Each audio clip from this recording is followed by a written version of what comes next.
मैं इसे पहन रहा हूँ और मुझे पगड़ी भी बांधनी है। ये लोग मुझे देखकर हंस रहे हैं। ओहो हो, अरे ये तो फिर खुल गई। लाओ जरा इसे मैं बांध बांधता लीजिए। हूँ। ऐसे नहीं होगा। आराम से। इसको ये स्कार्फ यूं मेरी किया आंटी का है। और फिर ऐसे बांध दिया। इसको यूं गोल गोल किया, गांठ लगाई और ये हो अरे गया। इसने तो मेरा दिमाग ही कस दिया। वो यहाँ के नहीं है, फिर भी दिल से सब कुछ करते हैं, प्यार से। कितनी आसानी से घुल मिल गए। आओ बच्चों, यहाँ आओ। शाबाश बच्चों, अब मैं आपको दिखाऊंगा एक तमाशा। देखो मेरे पिटारे से क्या निकला, एक कोबरा। ये है एक कोबरा, खतरनाक कोबरा। ये सब तो डर गए। तो बच्चों, मैं यहाँ इसे इसलिए लाया हूँ ताकि आपको बता सकूं कि कोबरा बुरे सांप नहीं होते। हाँ, लेकिन खतरनाक जरूर होते हैं। अगर आपको कभी ऐसा सांप नजर आए तो उसे पकड़ना मत, क्योंकि ये आपको काट सकते हैं। छुओ, छुओ इसे, छूकर देखो, डरो मत, पकड़ो। तो देखा, बच्चे इसे छू सकते हैं, लेकिन इन्हें यह भी बताना होगा कि आखिर ये एक सांप है और इससे डरा भी सकते हैं। अरे आप लोगों ने दादी अम्मा को गिरा दिया। चलो उठाओ इन्हें। आप ठीक तो हैं?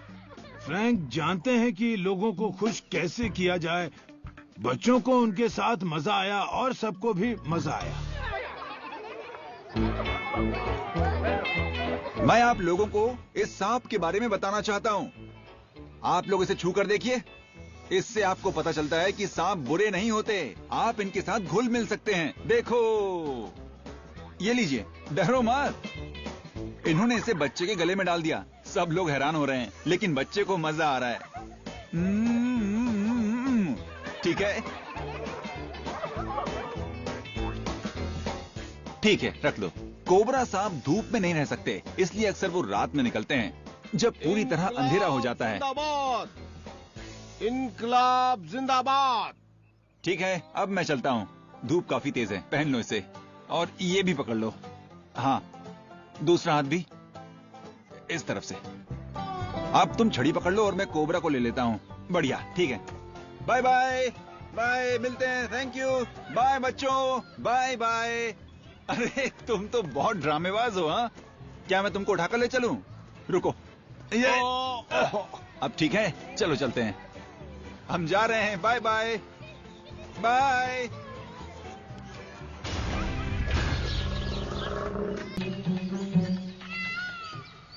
देखिए किस तरह यहां दो मोर आपस में कंपटीशन कर रहे हैं।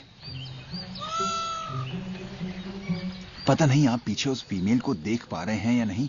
असल में होता यह है कि जैसे ही कोई फीमेल दिखती है, मेल उसके आसपास आकर अपने पंख खोल देता है, जैसे कह रहा हो, देखो मेरे पंख कितने खूबसूरत हैं, देखो मेरे पंख। आप इस मेल के पंखों के रंग देख पा रहे हैं। ये नीले, लाल, गुलाबी और थोड़े पीले से हैं। इन बेहिसाब रंगों की मदद से ये फीमेल को रिझाते हैं। फीमेल को लेकर इनके बीच काफी तगड़ा मुकाबला होता है। अपने पंखों को दिखाते वक्त मोर ऐसी ही आवाज निकालता है।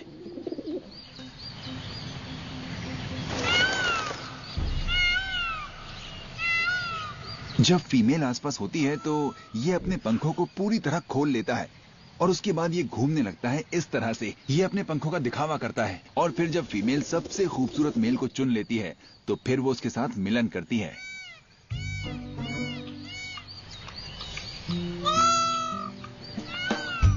मोर कई देशों में पाए जाते हैं, लेकिन ये वाले मोर सिर्फ जंगलों में ही नजर आते हैं। आप जानते हैं ये क्या खाते हैं? ये असल में बीजों और मिट्टी में मिलने वाले कीड़े मकोड़ों को खाते हैं। इनका सारा दिन जमीन पर बीतता है और कोई खतरा होने पर ये पेड़ों पर चढ़ जाते हैं। मैं जब पेड़ के पास जाऊंगा तो देखिएगा क्या होता है।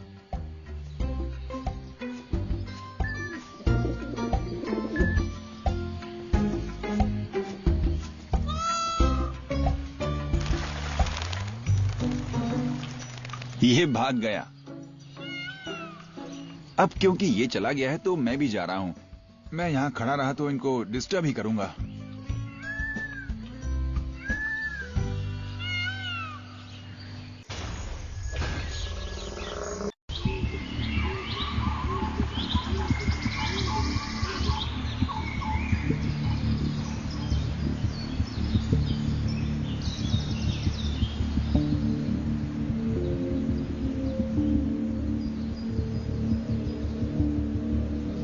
इस इलाके में बहुत होशियार रहिए। जरा उधर भी देखिए, इधर उधर देखते रहो, बाघ कहीं से भी आ सकता है। होशियार, बाघ पीछे से हमला करता है। शायद इधर से कुछ आवाज आ रही है। ध्यान दो, हर तरफ ध्यान दो, कोई आ रहा है। अरे यहाँ तो लोगों ने मास्क लगा रखे हैं।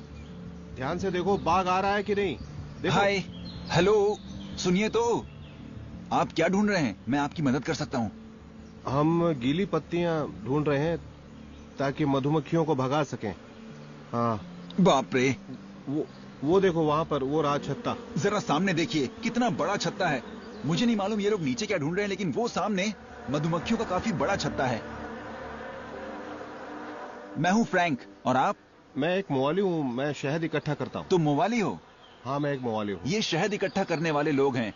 क्या तुम उस छत्ते को तोड़ोगे? हाँ। तुम्हें उसे तोड़ना है? हाँ हाँ। फिलहाल ये तैयारी कर रहे हैं। अब मैं समझ गया कि इन्हें क्या चाहिए था। ये असल में पत्तियां ढूंढ रहे थे जिन्हें जलाकर मधुमक्खियों को भगाया जा सके। यहाँ चारों तरफ मधुमक्खियां नजर आ रही हैं। उधर देखिए, मधुमक्खियां।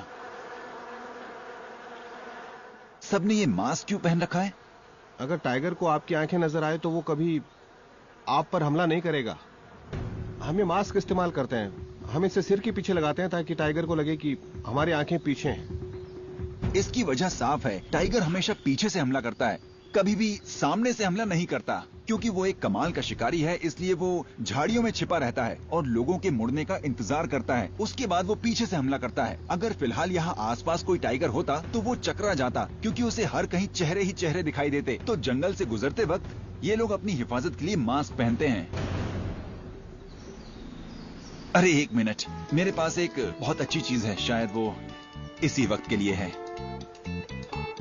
अरे मेरा चश्मा कहाँ गया? मैं चश्मा पहन लूंगा तो मेरी आंखें बच जाएंगी। अच्छा हुआ मैं ले आया। अब मैं इसके ऊपर कैप पहन रहा हूं, क्योंकि मधुमक्खियां हमेशा सबसे पहले किसी की आंखों पर ही हमला करती हैं। वो जानती हैं कि आंखें ही वो जगह है जहां ज्यादा दर्द होता है।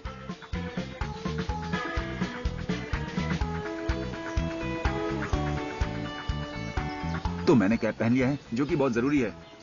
लीजिए, मैं तैयार हो गया। इन्हें सच में लगता है कि ये इसे पहनकर डंक से बच पाएंगे? अरे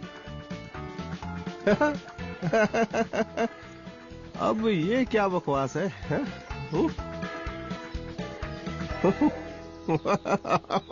मैं अपना बैग भी साथ ले लेता हूँ, क्योंकि मुझे लग रहा है कि मुझे यहाँ से बहुत तेजी से भागना पड़ेगा। भले ही ये लोग प्रोफेशनल हैं, लेकिन मेरे अंदर का डर मिट नहीं रहा है।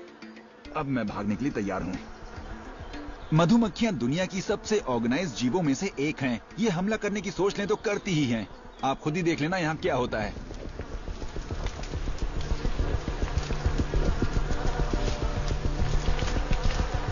ये फिलहाल पाम की गीली पत्तियों को जला रहे हैं। वजह यह है कि इससे खूब घना और सफेद धुआं पैदा होगा। ये छत्ते के नीचे जाकर धुआं पैदा करेंगे, इससे मधुमक्खियां भाग जाएंगी और ये लोग आसानी से शहद इकट्ठा कर लेंगे। तो आइए देखते हैं।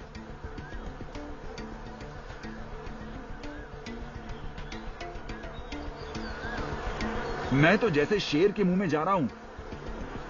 फिलहाल मुझे इनके डंक झेलने के लिए तैयार रहना होगा। देखिए देखिए देखिए, अब ये काम शुरू कर रहे हैं।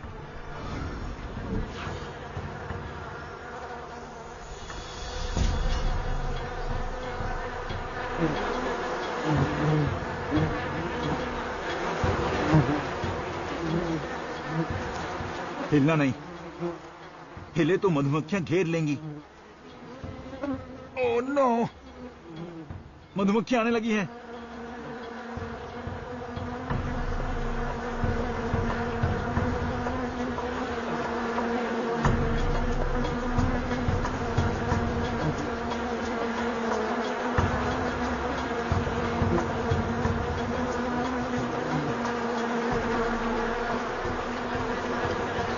इस वक्त हमारे चारों तरफ मधुमक्खियां हैं। अगर हम हिले तो ये हमें देख लेंगी और डंक मारना शुरू कर देंगी।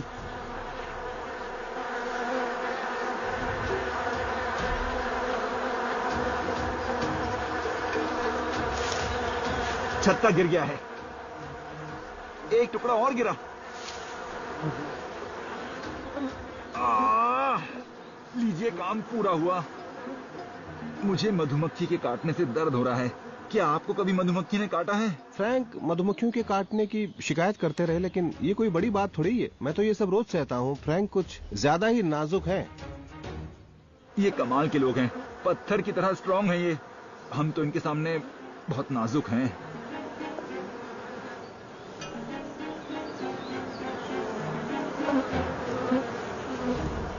देखिए, ये रहा पूरा का पूरा छत्ता। अब बेचारी मधुमक्खियां कहां जाएंगी? ओह, मधुमक्खियां मुझे काट रही हैं। चलो यहां से निकलते हैं। अब बहुत हो गया, अब सहन नहीं होता।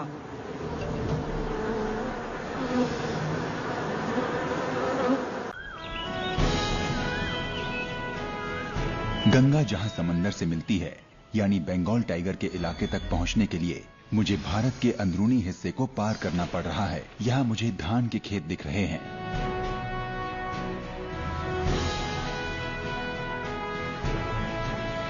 दोस्तों, बंगाल के नजदीक पहुंचते पहुंचते मुझे समझ में आने लगा है कि कोई भी चीज जिसमें कोई मोटर है या वो ईंधन से चलती है, वो यहां बेकार है। इसलिए मैंने एक साइकिल रिक्शा ले ली है। यहां इंडिया में आने जाने के लिए ये एक अच्छा साधन है।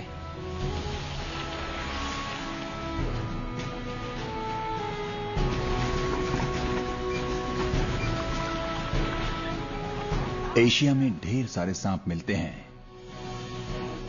और उनमें से बहुत से धान यानी चावल के खेतों में छिपे रहते हैं। दोस्तों, जहां धान के खेत होते हैं वहां चूहे और मेंढक भी होते हैं, और जहां ये दोनों होते हैं वहां सांप तो होते ही हैं।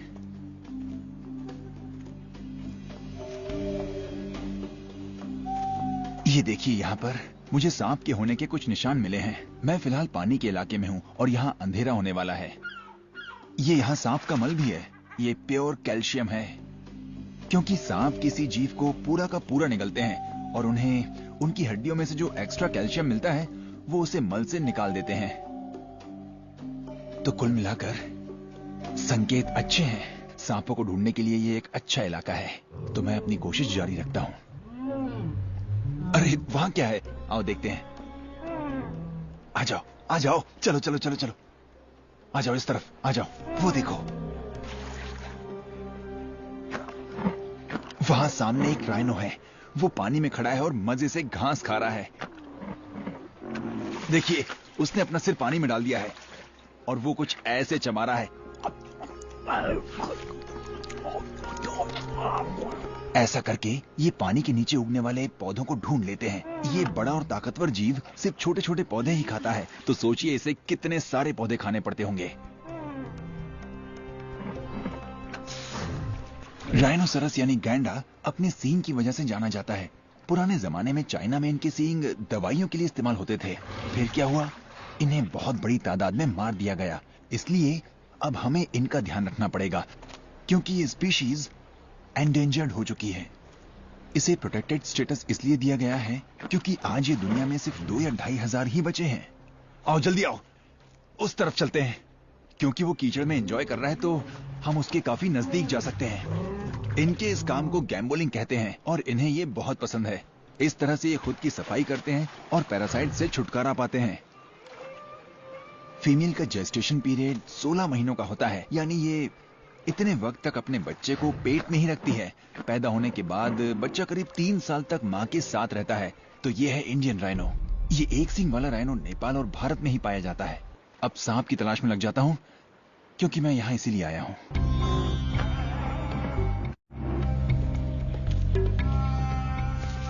अरे वाह, संभल के। ये सांप तो किसी कोबरा जैसा लग रहा है, लेकिन है नहीं। ये है एक कील बैग वाटर स्नेक। ये सांप छिपने की जगह ढूंढ रहा है और ये सीधा मेरे बैग की तरफ जा रहा है। इसे लगता है कि बैग में छिपने की जगह मिल जाएगी। सांप अक्सर ऐसा करते हैं।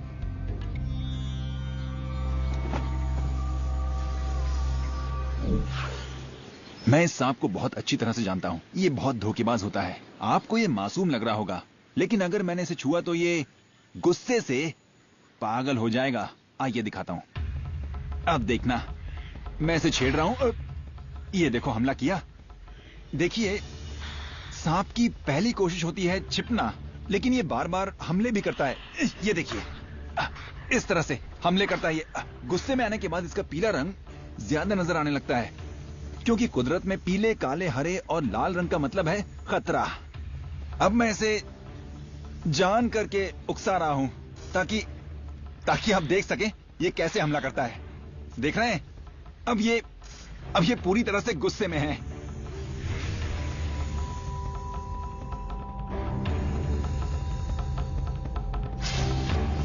कुछ दिन पहले तक मुझे नहीं मालूम था कि ये सांप जान भी ले सकते हैं। तो फिर लोगों को ये कैसे पता चला?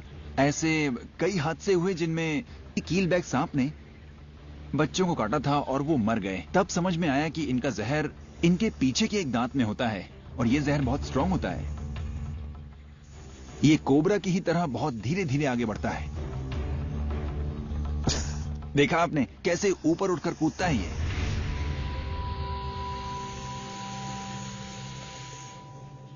आराम से, आराम से। अगर मैं बिल्कुल ना हिलूं तो इसे लगेगा कि मैं एक पत्थर हूं।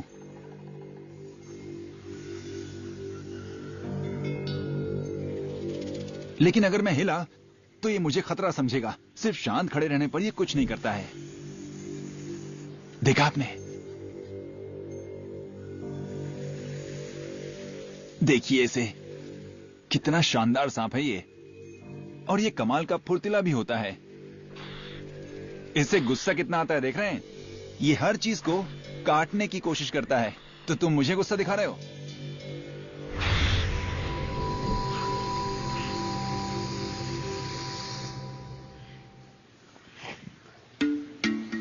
ये अपना गुस्सा मुझ पे निकाल रहा है। देखा आपने? ये काट रहा है मुझे।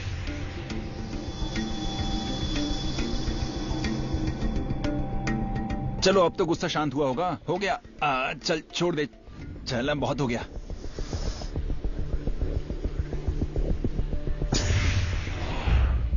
इसने मुझे फिर से काट लिया है।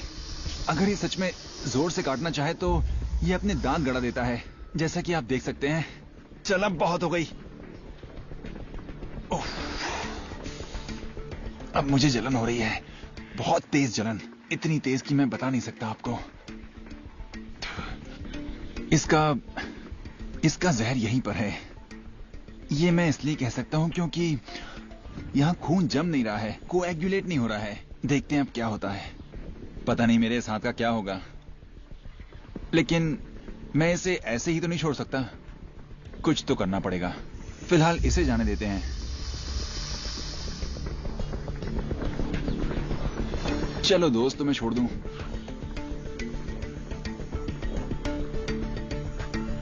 अब ये आजाद है। मैं हूं वाइल्ड फ्रैंक। अगर मैं वाइल्ड फ्रैंक ना होता तो मुर्गे के काटने से भी मर जाता। मुझे भूख लग रही है। पहले उस घास को काटो, वो जंगली घास, वो देखो वहां। ठीक है, काटती हूँ। दोस्तों, ये एक धान का खेत है। लोग यहाँ काम करते हैं। हेलो, मैं फ्रैंक हूँ। मेरा नाम पात्रो है। हम इस साल की फसल ले रहे हैं, इसलिए हमें सारी खरपतवार हटानी होती है, फिर इतना चावल निकल पाता है। ये देखिए। ओह अच्छा, तो ये राइस है। इसमें पानी वगैरह डालकर इसे बड़ा करेंगे, फिर उसी चावल को खाते हैं। चावल सस्ता भी होता है और काफी ज्यादा ताकत भी देता है। इंडिया में करीब हर घर में चावल खाया जाता है। यहाँ लोग बहुत ज्यादा मात्रा में चावल खाते हैं। यहाँ सांप है क्या? हाँ, कोबरा है? खेतों में होते हैं। वो धान के खेतों में छिपे रहते हैं। जब हम खेतों में घुसते हैं तो वो निकल भी आते हैं। ठीक है, तो मैं चलता हूँ। आप ये बोरा अपने साथ ले जाइए। रिक्शा में रख दूं मैं? अरे कोई बात नहीं, रख देता हूँ। ले जाऊं? हाँ ठीक है, ले जाता हूँ। कितने बड़े दिल के लोग हैं यहाँ।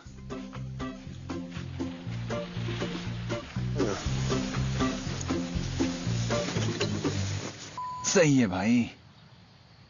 आप पीछे बैठिए ना, मैं ही चलाऊंगा। रिक्शा चलाना कोई आसान काम है क्या? लेकिन इन्होंने मुझे रिक्शा चलाने नहीं दिया। जल्द ही अपनी गलती का एहसास हो जाएगा। चलो चलते हैं। क्या मुसीबत है, अब मुझे 2 लोगों का वजन खींचना पड़ रहा है। मैंने पहले ही कहा था ना, ये पछताएंगे।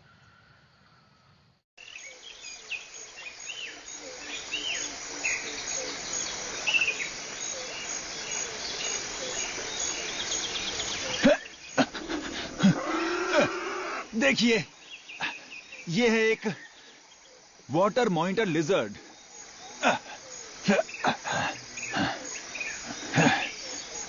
ये वाटर मॉनिटर लिजर्ड अपना 70% वक्त पानी के नीचे बिताता है। कोमोडो के बाद ये दुनिया का दूसरा सबसे बड़ा मॉनिटर लिजर्ड है।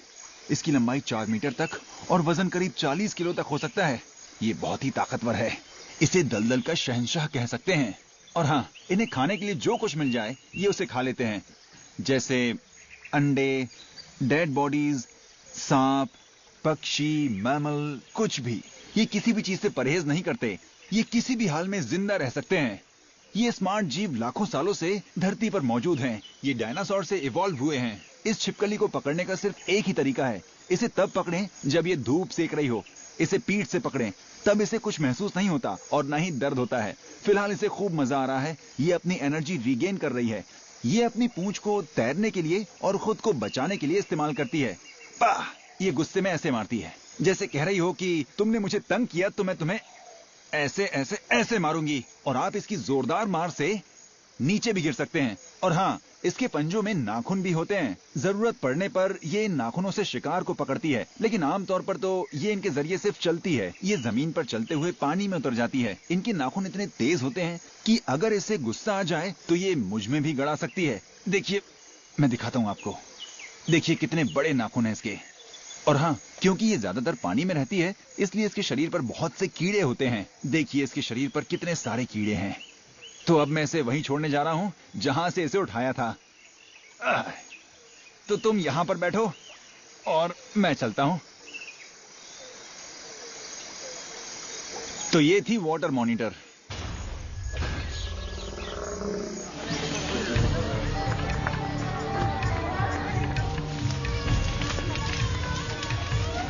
देवियों और सज्जनों, इस कमाल के शो में आपका स्वागत है। देखिए, मैं आपके सामने क्या करतब दिखाता हूं।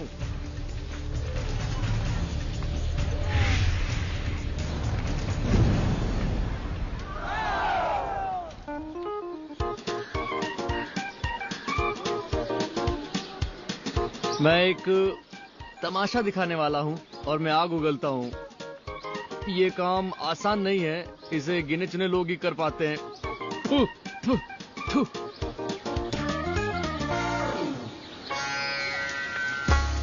ध्यान से देखिएगा। अरे वाह, यहाँ ये फकीर अपना तमाशा दिखा रहे हैं। आइए मिलते हैं। कैसे हो? आइए, मैं ठीक हूँ। मैं हूँ कैसे? मैं हूँ प्रशांतो। प्रशांतो? ओके प्रशांतो, मैं हूँ फ्रैंक। ये सब आप यहाँ क्या कर रहे हैं? मैंने आग लगाई हुई है और इस पर मैं नंगे पैर चल भी सकता हूँ।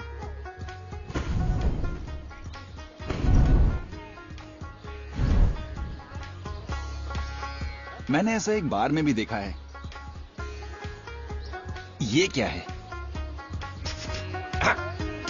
कई बार उल्टी भी आती है, बहुत ज्यादा उल्टी।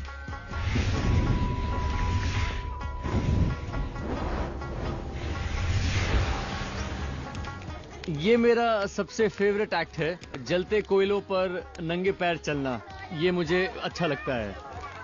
ये आग पे नमक फेंक रहा है ताकि लपटें ज्यादा ना उठे और इसके बाल ना जल जाएं। ये इनकी अपनी तकनीक है।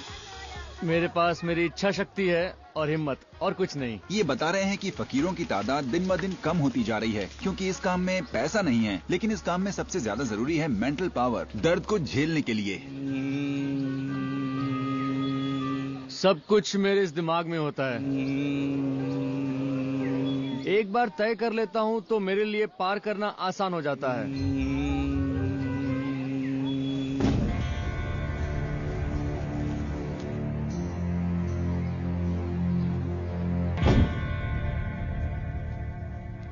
जाओ।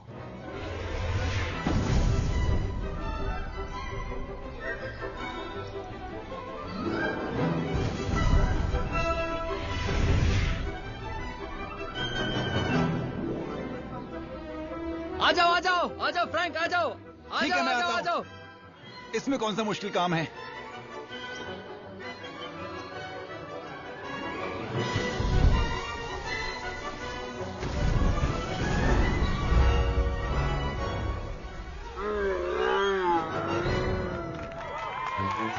मेरे पैर जल गए हैं, मेरे पैर जल गए हैं, पैर जल गए मेरे। जलन हो रही है पैरों में, बहुत जलन हो रही है। मैं चल नहीं पा रहा हूं, चलना मुश्किल हो रहा है मेरा। अब ऐसे चलना होगा मुझे, मैं चल नहीं पाऊंगा अब। फ्रैंक के पैर जल गए और वो ऐसे चलने लगे।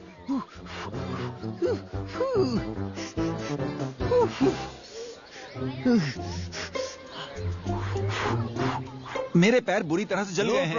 No problem. मेरे पैर जल गए, मैं चल नहीं पा रहा हूँ। नहीं, मुझे तो कुछ नहीं हुआ।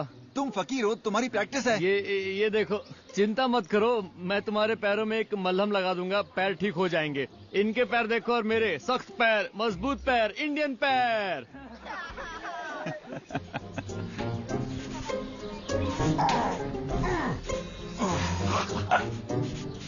मेरे पैर जल गए हैं, बुरी तरह से जल गए हैं। देखिए स्किन का क्या हाल हो गया है। फ्रैंक की त्वचा बहुत नाजुक है, इसलिए जल गई। मेरे पास साहस है, मेरी त्वचा सख्त है, इसलिए मुझे कुछ नहीं हुआ। और क्या, बस यही है, क्या कर सकते हैं। मैं चल नहीं पा रहा हूं।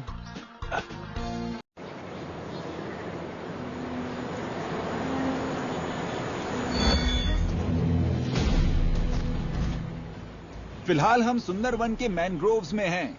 ये गंगा का डेल्टा है और यहाँ बहुत तरह के जीव जंतु और पेड़ पौधे मिलते हैं।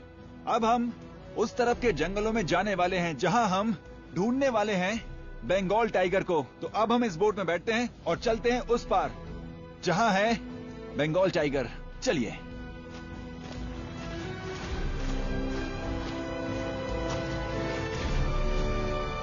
चलो भाई, चलते हैं।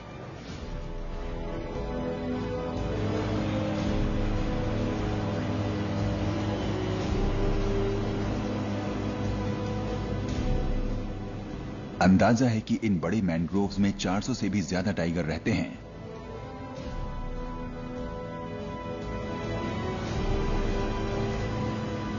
यानी दुनिया में हर 6 में से 1 टाइगर यहां रहता है। इस वक्त हम सुंदरबन के मैनग्रोव्स में हैं।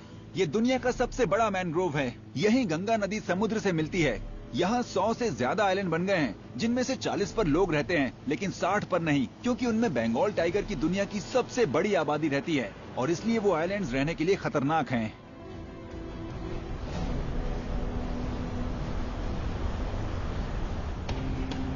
और इसलिए ही मेरा भी यहाँ जाना खतरे से खाली नहीं है।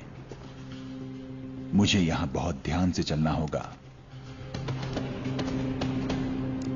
बंगाल टाइगर इन पेड़ पौधों में बहुत अच्छी तरह छिपा रहता है और पीछे से हमला करता है। लेकिन यहां सिर्फ एक ही खतरनाक जीव नहीं है।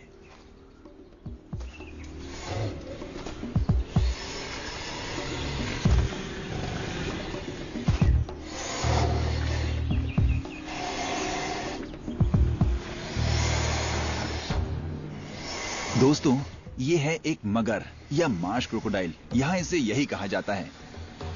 ये एक कमाल का जीव है।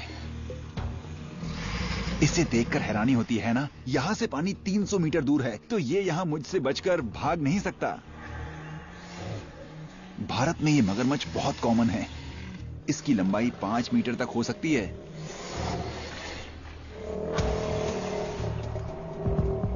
मगरमच्छ अपने शिकार को पकड़कर उसे पानी में डुबोता है और फिर उसे खा जाता है। ये जहां भी रहते हैं, नदी के किनारों में ये गड्ढे बनाते हैं और अपने शिकार को वहां रख देते हैं। शिकार का मांस पानी में नरम हो जाता है, फिर ये कुछ दिन बाद आकर उसे खाते हैं। ये वाकई बहुत स्मार्ट जीव हैं।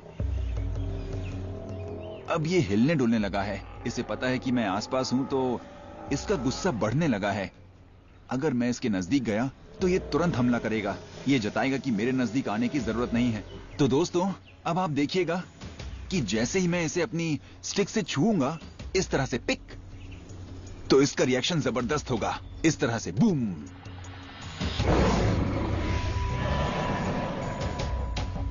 तो आपने देखा इसका कमाल का रिएक्शन। ये मुझे बताने की कोशिश कर रहा है कि तंग मत करो, चले जाओ यहां से, मुझे अकेला छोड़ दो। पानी में तो ये खतरनाक होते ही हैं, लेकिन यहां भी ये खास तौर से जानलेवा हैं। इनकी खाल बहुत मजबूत होती है, लेकिन मैं जरा भी टच करता हूं तो ये अपना गुस्सा जरूर दिखाता है। देखिएगा, मैं भी डर गया था। ये आपको जमीन पर पटक कर पकड़ सकते हैं। ये अपने इलाके का पूरा ख्याल रखते हैं और उसे बचाने की पूरी कोशिश करते हैं। अब देखना इस स्टिक का क्या होता है।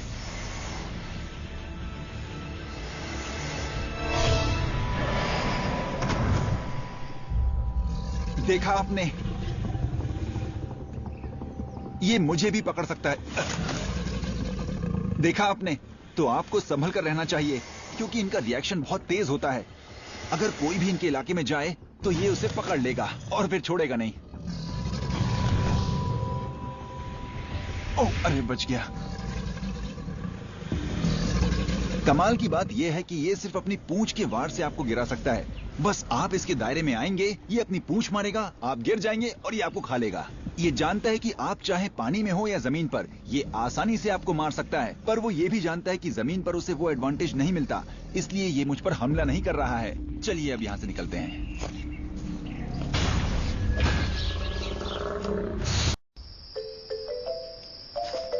कल शाम मैं यहां पर चल रहा था और इस जगह पर बैठा था, ठीक यहां पर।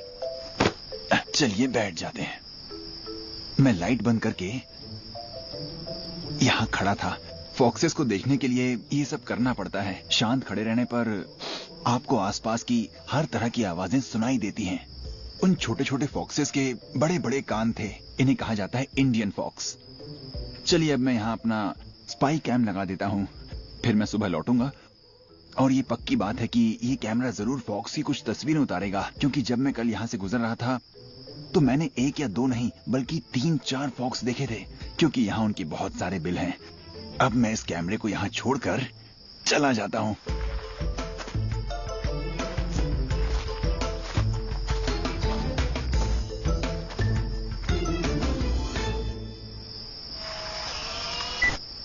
आपको याद है ना, कल मुझे एक जहरीले सांप ने काटा था, लेकिन फिर भी मैं अंधेरे में जानवर ढूंढ रहा हूं। देखिए, जहां सांप ने काटा था वहां क्या हो गया है, कितना फूल गया है। लेकिन मैं अपना काम जारी रखूंगा। आप देख पा रहे हैं ना, नसें बहुत ज्यादा सूज गई हैं, जैसे फट जाएंगी। लेकिन मुझे इससे फर्क नहीं पड़ता, फिर भी यहां एनिमल्स ढूंढता रहूंगा। तो चलिए अब आप मुझे इजाजत दीजिए, कल फिर मिलेंगे। तो दोस्तों, मैंने आपसे कहा था ना हमें तस्वीरें मिलेंगी। यहां 3 फॉक्स नजर आ रहे हैं। ये माँ है, इसके अलावा 2 छोटे बच्चे हैं जो आते जाते दिख रहे हैं। इनकी माँ इन्हें शिकार करना और उसे खाना सिखा रही है। ये स्कैवेंजर्स हैं, यानी कि ये डेड बॉडीज खाते हैं। ये हमेशा जमीन सूंघते रहते हैं खाने लायक चीज ढूंढने के लिए। इनकी पूंछ आम फॉक्स जैसी फ्लफी नहीं है। आम फॉक्स की पूंछ में काफी बाल होते हैं। इन्हें अकेले रहना पसंद है, एक दूसरे से ज्यादा मिलते जुलते नहीं हैं। मेल और फीमेल सिर्फ मीटिंग के वक्त ही साथ साथ आते हैं।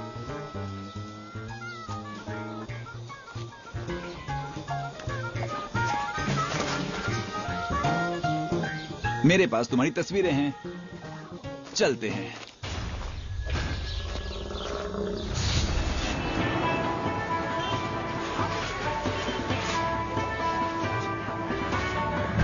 बंगाल टाइगर भारत का ऐसा जीव है जिससे लोग सबसे ज्यादा डरते हैं, मगर पसंद भी करते हैं। इस सेंचुरी की तरफ बढ़ते हुए मैं जान चुका हूं कि इंसान को खाने वाले टाइगर्स की इंडियन कल्चर में कितनी अहमियत है।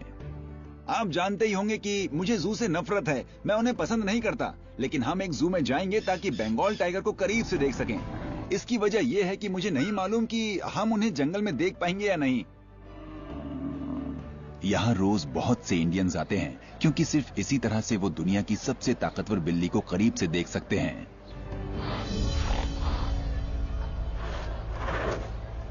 ये दुनिया के सबसे जबरदस्त शिकारी हैं। ये एक झटके में ही किसी का सिर धड़ से अलग कर सकते हैं।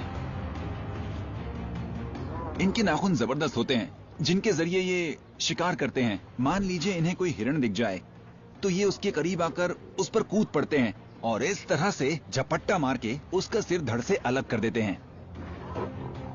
इसके बाद ये अपने दांतों का इस्तेमाल करते हैं। ये अपने सामने के बड़े बड़े दांतों से ही शिकार की जान ले लेते हैं। टाइगर कैट फैमिली का सबसे शानदार जीव है। ये बहुत एक्टिव होते हैं, ये घूमते रहते हैं और आम बिल्लियों की तरह सोते भी हैं। फर्क सिर्फ ये है कि किसी आम बिल्ली के मुकाबले इनका वजन 180 गुना ज्यादा होता है। किसी टाइगर का वजन 230 किलो तक होता है। जरा सोचिए, 230 किलो, मेरा वजन तो सिर्फ 90 किलो है। अगर ये किसी भैंस को मार दे तो ये एक बार में ही करीब 30 किलो मीट खा सकता है, फिर ये सो जाता है। दुनिया में इनके जैसा कोई टाइगर नहीं होता, क्योंकि इनकी स्ट्राइप्स अलग होती हैं। हर टाइगर की स्ट्राइप्स आपको अलग मिलेंगी, किसी भी टाइगर की स्ट्राइप्स आपस में नहीं मिलती। इन्हें मैन ईटर्स कहा जाता है क्योंकि इन्हें मांस बहुत अच्छा लगता है। ये लोगों पर हमले करते रहते हैं। ये साल में एक बार मेट करते हैं। 3 महीने के बाद इनके बच्चे हो जाते हैं और ये बच्चे 2 साल तक अपनी माँ के साथ रहते हैं। 2 साल के बाद ये बच्चे इंडिपेंडेंट हो जाते हैं और अपना शिकार खुद करते हैं।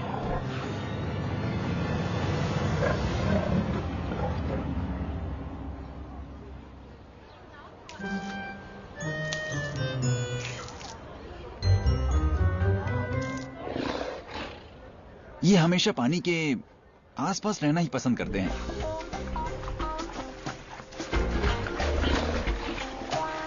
ये एक लौती ऐसी बिल्लियां हैं जो पानी पसंद करती हैं। इन्हें पानी में बैठना और उसमें खेलना अच्छा लगता है। इन्हें पानी की जरूरत इसलिए पड़ती है क्योंकि ये काफी मीट खाते हैं।